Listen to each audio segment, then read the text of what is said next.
Very very good morning to all of you. आज की class में हम लोग कन्फर्म करेंगे जॉन गाल्सवर्दी जी का एक वर्क है। वर्क का नेम है the country house. John Galsworthy ji के जितने भी मेजर वर्क्स हैं, इम्पॉर्टेंट वर्क्स हैं, वो सारे वर्क कंप्लीट हो गए हैं। अब ये कुछ माइनर वर्क्स हैं जो कि एग्ज़ाम के पॉइंट ऑफ व्यू से इम्पॉर्टेंट तो नहीं है, क्योंकि यहाँ से एग्ज़ाम में क्वेश्चन अभी तक पूछे नहीं गए हैं।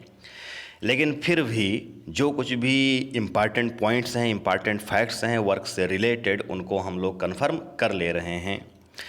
जो भी ये वर्क हैं अब कन्फर्म किए जा रहे हैं, इनका इन डेप्थ एनालिसिस करने की भी नीड नहीं है हमें।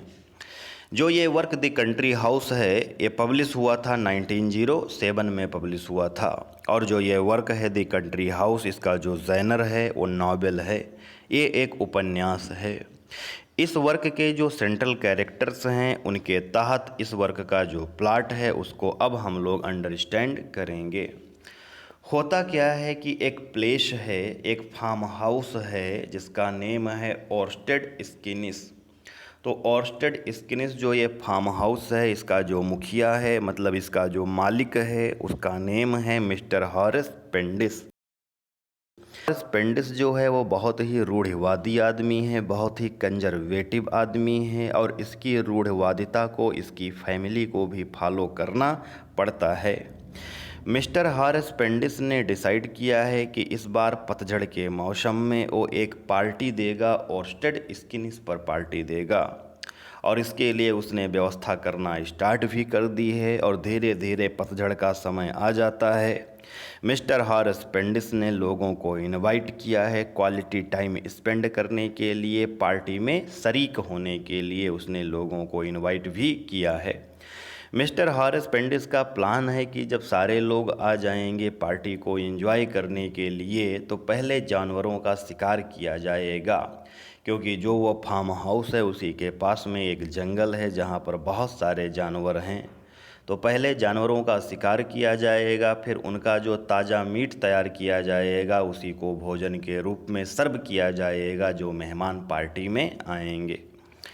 पार्टी स्टार्ट हो गई है। पार्टी में बहुत सारे लोग शामिल हुए हैं। पार्टी में मार्गरी पेंडिस भी हैं। मार्गरी पेंडिस जो हैं वो मिस्टर हॉरेस पेंडिस की वाइफ हैं।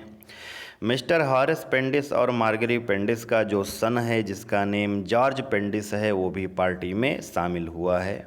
जॉर्ज पेंडिस जो है वो अपना ज़्यादा से ज़्यादा समय जो है वो अपने माता पिता हॉरेस पेंडिस और मार्गरी पेंडिस के साथ में व्यतीत नहीं करता है। जॉर्ज पेंडिस अपना ज़्यादा से ज़्यादा समय जो है वो लंदन में व्यतीत करता है। जॉर्ज पेंडिस जो है वो बहुत ही लापरवाह टाइप का पर्सन है।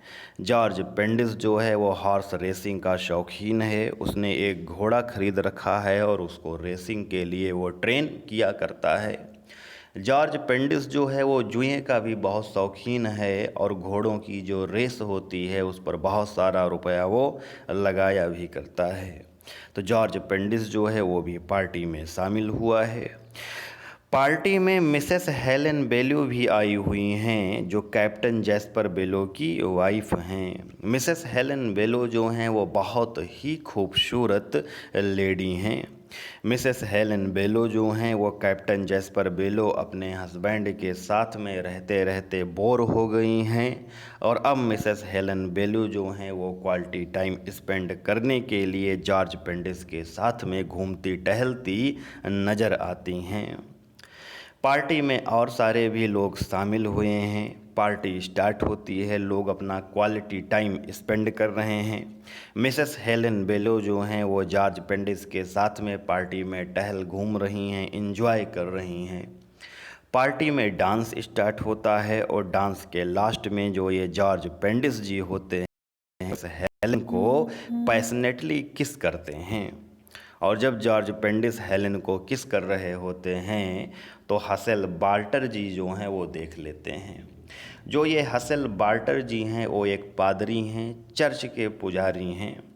हसेल बाल्टर जी सोचते हैं कि मिसेस हेलेन बेलो जो है वो एक्स्ट्रा मैरिटल अफेयर रख रही है जॉर्ज पेंडिस के साथ में, और ये मेरी रिस्पॉन्सिबिलिटी है कि मिसेस हेलेन के हस्बैंड कैप्टन जैस्पर से जा कर के वो ये बात बता दे, क्योंकि एक्स्ट्रा मैरिटल जो है वो रखना क्रिश्चियनिटी में भी एक पाप है।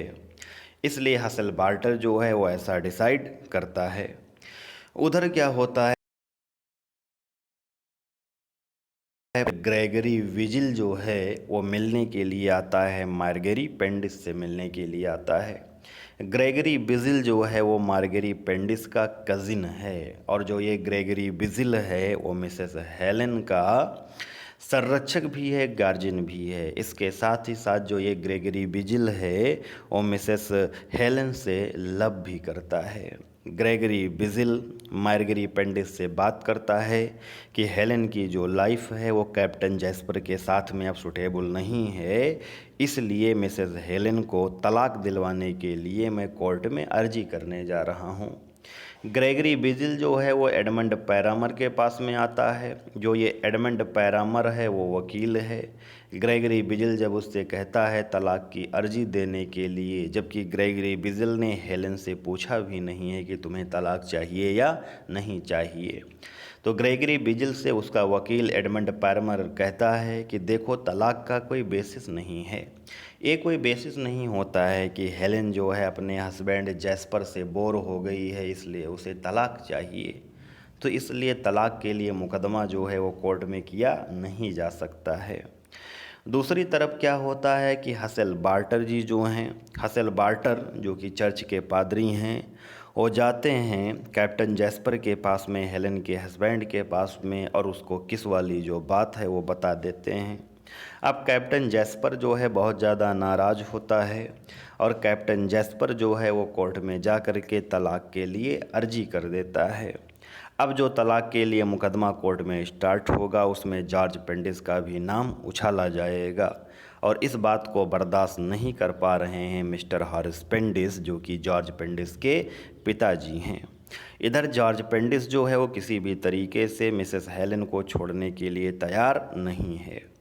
मिस्टर हॉरिस पेंडिस जो हैं वो कहते हैं कि जॉर्ज पेंडिस अगर हेलेन को छोड़ता नहीं है तो जॉर्ज पेंडिस को मैं अपनी संपत्ति से बेदखल कर दूंगा, अपनी प्रॉपर्टी का एक भी हिस्सा नहीं दूंगा।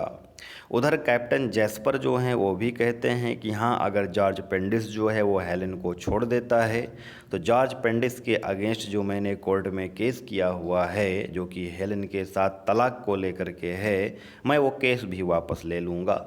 लेकिन जॉर्ज पेंडिस जो है वो किसी भी तरीके से मानने के लिए तैयार नहीं है। उधर मार्गेरी पेंडिस जो हैं उन्होंने हॉरिस पेंडिस को धमकी दे दी है, कहा है कि जॉर्ज पेंडिस जो है वो मेरा पहला बच्चा है, मैं उससे प्रेम करती हूँ, अगर तुम उसको संपत्ति से बेदखल करोगे तो मैं भी तुम्हें छोड़कर चली जाऊँगी। जॉर्ज पेंडिस जो है वो इस समय लंदन में रह रहा है। मिस्टर हॉरिस पेंडिस जो हैं वो फाइनली जॉर्ज पेंडिस को अपनी प्रॉपर्टी से बेदखल कर ही देते हैं।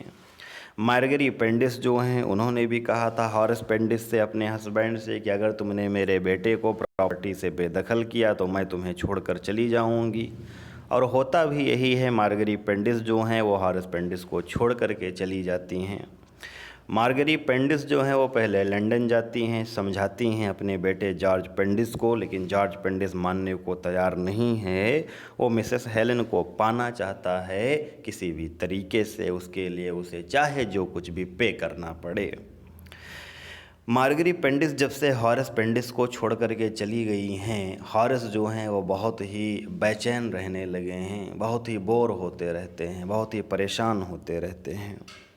दूसरी तरफ क्या होता है, मार्गेरी पेंडिस जो हैं वो हेलेन के पास में जाती हैं, हेलेन से पूछती हैं जॉर्ज के लिए कि तुम जॉर्ज को छोड़ दो, तो हेलेन जो हैं वो कहती हैं कि जॉर्ज में मेरा कोई इंटरेस्ट नहीं रह गया है। जिस तरीके से मैं अपने हस्बैंड कैप्टन जैस्पर के साथ रहते रहते बोर हो गई थी, इसी तरीके से कुछ दिन मैं जॉर्ज के साथ में अपना टाइम स्पेंड कर रही थी, और अब मैं जॉर्ज के साथ भी रहते रहते बोर हो गई हूँ, मुझे जॉर्ज में कोई इंटरेस्ट नहीं है। जब ये बात जॉर्ज को मालूम पड़ती है, जॉर्ज का दिल टूट जाता है। मार्गेरी पेंडिस जो है वो लौट करके घर पर अपने आ जाती है। मिस्टर हॉरिस पेंडिस जो हैं वो खुश होते हैं मार्गेरी पेंडिस को देख करके। फिर उसके बाद में मार्गेरी पेंडिस जो हैं वो कैप्टन जैस्पर से मिलती हैं। कैप्टन जैस्पर जो है वो जॉर्ज पेंडिस के अगेंस्ट जो मुकदमा था जिसके तहत वो हेलेन से तलाक पाता, उस मुकदमे को वापस ले लेता है। कहता है कि हेलन से तलाक वो चाहता नहीं है, लेकिन हेलन का जो अफेयर था, हेलन का जो बर्ताव था, इसके लिए उसे ऐसा करना